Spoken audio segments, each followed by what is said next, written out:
Do you ever feel overwhelmed by modern society and drawn to the quiet, solitary lifestyle of those who decide to escape it? Is it to the point where you also long to escape so much that you take a leap into the unknown? You take a gamble, you trust a stranger, leave everything behind. Your home, your work, your family. You decide to just try, just go for it, and to make that escape into rural living more remote than anything that you have ever known before. Well, this is James Rebanks' attempts. He was once traveling through Norway and met a woman on an island called Anna, who is essentially, if you translate from Norwegian, a duck woman.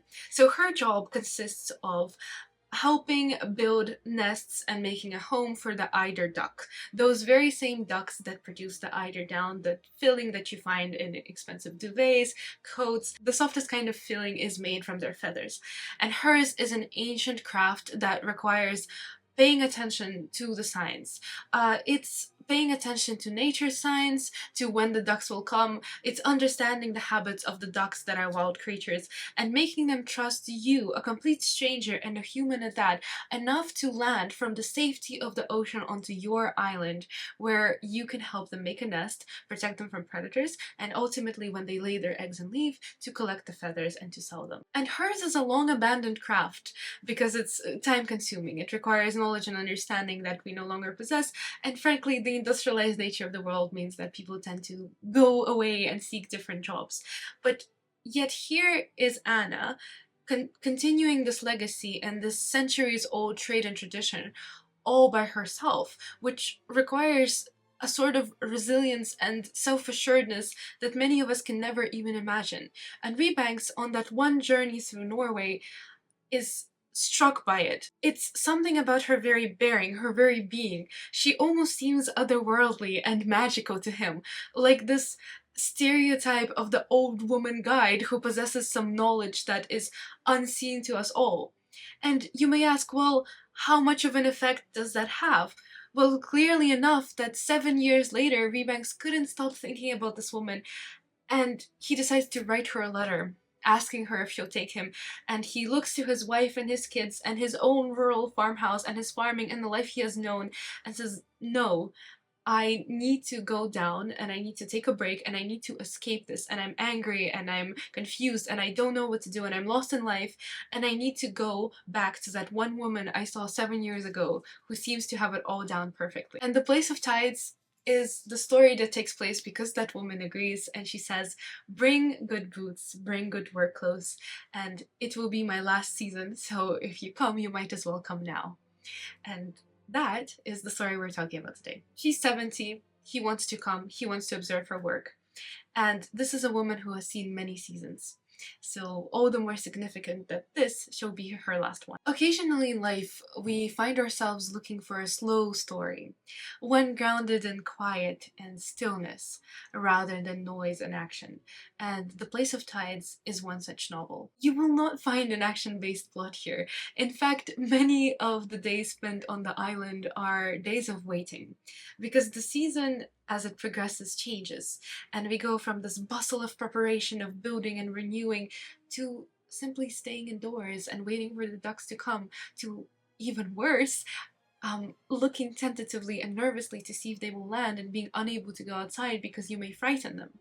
So there are days passed in doing nothing. This is a work that forces us to ground ourselves and to breathe, because Rebanks truly shows us the resilience required to stand the quiet of such a place. You may think that you're looking for solitude. You may think that, oh please, I need a break from society. I need to go into the woods and be alone for a few days. But how long can you really be alone for? And I'm not talking about being, well, completely alone, right? Well, he has this conversation with women with whom there is a slight language barrier and an age gap and it's difficult to communicate. But I'm talking about being alone and truly, truly far from society, somewhere truly remote with, you know, very rare usage of electricity available, no hot showers. Your day is spent observing nature. Your day revolves around nature. And I think this is just how clearly we see how difficult of a work Anna's trade is, because it's not only difficult in the fact that you have to work from day to night, and it's not only difficult in the way that farmers experience difficulties in when you know that if you fail, that's it, you have no turning back, and you have to carry all this heavy stuff and do all this like hard work and wake up early and go to bed or late because you're finishing off something else. This is also difficult in the mental sense that it requires. And one of the things that we very rarely discuss is actually the high prevalence of suicide in farmers and rural communities. Uh, because farmers' work is often underappreciated and treated as backwards. And it's the same here. And we see that story of Norway, this progressive country who views this old, centuries old trade as essentially, well, backwards and outdated, and none of this work is appreciated. So, as you can imagine, it's incredibly difficult to be spending all this time working and then spending all these days of nothingness where you quite literally look out and there's nothing and the horizon doesn't change, and the only thing that changes is the rise and fall of tides. And of course, Rebanks first finds it incredibly difficult and frustrating once the initial adrenaline of, oh my god, I'm pursuing a stranger I met 7 years ago and letting her take me to an island and showing me her trade. Once that part wears off, that's when it starts to get difficult. That's when it starts to get frustrating, when you realize you don't know what you're doing, some words you don't understand because there's a language barrier, and especially when you see Anna's health failing. Because may I remind you that this incredible woman who was so incredible that he can't stop thinking about her for 7 years, and the iron in her backbone and the resilience required to make such a living when you're underappreciated and to do such hard work alone as a woman on an island carrying on a centuries old trade. She's 70. Her health is beginning to decline. This is her last season.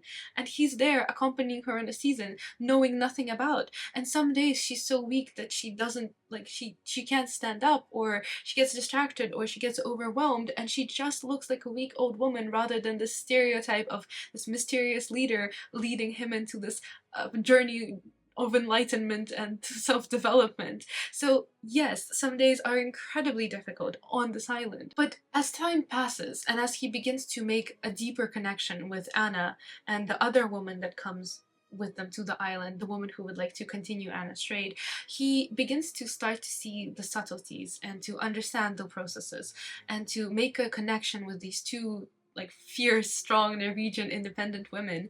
And then he slowly starts to get acclimatized and accustomed and see the beauty in this lifestyle. And frustration inevitably, of course, once we make that leap over ourselves, gives way to true learning and true insight. And this is not a book of revelations. It's not some kind of self-help, wishy-washy nonfiction about what we personally must do to connect to our roots. And hey guys, you should all go to a remote island. Rather, it's, I think, a very personal look back at the author's own personal journey and on his own kind of understanding. And I think at the core of it is, and I like that he explicitly says this in the acknowledgements, that this is Anna's story. So I think it really helps to hear that we don't somehow get Anna preaching her wisdom, because Anna herself is very humble and she doesn't view this as wisdom, but we see how much there is to admire in Anna from the perspective of someone who truly admires her, and the way that this plays an impact on him, and the way that he kind of takes these lessons in himself, the way that he learns from there, and how this journey of escape turns into a journey of understanding his own kind of misconceptions that he had, his attitudes that he had going in. And I also think it's useful because you yourself will have misconceptions and misunderstandings going on into this book, as I did, as everyone will do. Essentially, all of this takes place because of meeting just one woman, Anna, and her story is just so inspiring yet so simple. So she was born into a family whose wealth was based off of their trade, and that was based off of the fact that these eider ducks used to come in fairly often, and they used to have a big massive farm, and it used to go well. And then, well, the world started changing. It started industrializing, people started leaving to other islands, started doing like urbanization, right, going to cities, abandoning their rural job, trying to make more of itself, not wanting to carry on the family craft. The Second World War happened, and German soldiers certainly did not care about, you know, preserving the heritage of these ducks and not killing them, not overfishing, etc., etc. So the ducks stopped trusting humans and they stopped coming back to the islands. And part of the difficulty of this job is that ducks by nature are wild animals, that they want to make a nest and they want to make it as far away from people and potential predators as possible. So the only place they really trust is the sea. So they won't set ground, and they won't, well, they might set foot onto the island and the land, but they won't lay eggs until they're sure that it's safe and until they trust the land. And ducks stopped trusting that land because of all these factors I previously mentioned. And essentially what Anna did was she decided that, hey, no, I really want this to happen. I really want to go back to my family roots. And she decided to try and get the ducks to come back to the island all by herself, because this is what she wanted to do. And as you can imagine, getting a wild duck to essentially trust you enough to come to the island and then to trust you enough to feel for the eggs and then to take the feathers is just so incredibly difficult. And Anna just had so many practical real world difficulties, obviously, in that she had a family and she had a job at a nursing home, I believe, and the job did not let her go, obviously. So the woman was like, no, of course you can't just go to an island for a season and take care of the ducks. That's ridiculous. You have your job. And like, what do you mean you're abandoning your family? You have a family. You shouldn't just be going off to pursue this weird dream of continuing which your family used to do. It's impossible. The ducks are gone, right? And then what happened was Anna wrote a heartfelt letter to the government and she tried to make it happen and she looked for opportunities. And I won't share more details with you because you'll find them in the book, but she made it happen. And this is a story that seems almost unbelievable at times because it requires us showing just how much Anna gave up one specific part of her life, the part that society would actually, the part that society expects you to have. Like, society expects women to have a family, to have a normal job, not to abandon it all when they turn a certain age and go and become a duck woman and care for ducks. I mean, the tradition is viewed as backwards, and there's a quote here: our lives are a series of choices about what we do and don't do. Over time, we decide what to let go of, what must die, and what we will fight to keep alive. Sometimes these are big, deliberate decisions. Other times, change happens in 1,000 thoughtless little moments. Lying in her bed one night, the choice came to Anna, already made. The someone who had to do that work was her. She knew it wouldn't be easy. There would be a price to pay. There always was when you change things. But she did it anyway. What I love here is that the spotlight is particularly on Anna and her story and never directly on the reader. And this is not that spiritual, abandon modernity, embrace traditional life, you should all make the same choices that Anna did type of book. No, it's simply telling you the story of someone who made a choice for themselves that is a very difficult choice. And it's showing us what can come of that. And I just think that there's something incredibly inspirational in having a person like that who truly chases their desires, who truly gives way to their passions, as being our inspiration too, and sharing that story. It never pushes us to make a choice, it simply moves us and prompts us into self-reflection. The kind of self-reflection that is possible only when it is quiet and when we can slow down and when we can breathe and when we can pause and stop and think about the life we have lived, the life we're living, and the life that we would like to live. And that kind of revelation and reflection only seems to be possible when you actually take the time to be mindful and to slow down and to do things that are not part of this hustle and the rush. And I personally love this rush and bustle of daily life, but I do recognize the need to slow down and pause and to reflect sometimes. And it's books like these that help you, that can be your guidance. And also, it's almost like, well, with its descriptions, it takes you to the island. It's essentially saying, hey, if you can't go to an island and you can't find the time to think, we'll bring you that time to think. We'll bring you that space to think. And reading this book, it almost felt like the world around me slowed down. Like I put on noise cancelling headphones, except the noise cancellation was not just outside my head, but also inside my head. And I stopped overthinking and I stopped panicking and I stopped stressing and I just went into the flow of the story, this random tale of a woman in Norway who cares for ducks. And I just find it incredibly amusing and marvelous how sometimes we have books that come into our life that are just so random and so unconnected to what we do in life, but yet have that power to to make us think, and that are so thought-provoking in a unique and very specific way. I would honestly just class it as part of that very specific genre of books that makes the world quieten and slow down, and perhaps this is due to Rebanks' incredibly simplistic prose. You will not find long-winded sentences here. You will not find metaphors, comparisons, elegant prose. Rather, it feels like simply Anna is telling a story. Perhaps it's just based off of the fact that this is essentially the conversations that Anna had with James written down in this novel. And of course I think there's also the language barrier element. It's what comes across, so it inevitably feels like there are certain gaps left out. What I did enjoy far and less was Rebanks' own insertions and own kind of, oh, she says this, therefore I analyze this to be, this is great life lesson. I think actually most of the lessons were unsaid here, which is great because it leaves room for you to think about what you personally took away from the novel. That being said, they were also good reminders, like his thoughts on it, that look, there's another person here, and that it is interesting to consider how another person perceives the story, and we do view it after all not only through Anna's lens but through James's lens. So it's an interesting intersection at play here. And the novel has been described and marketed as all sorts of things, really, as a reminder of the global climate crisis, as this generational age gap thing between the old and the young, as this modern pressures and the need to slow down. And it is all of these things, but I also think that in particular it's a novel in the traditional sense of the novel, because think of the Odyssey and the way that it's a sort of like an oral tradition and a story passed on and then written down, and then that's how we know of Odyssey's great adventures. The adventures of a traveler and his observations of what goes on and the life lessons that he learns from people. So it's the modern version of the Odyssey with a lot less action and a lot more ducks.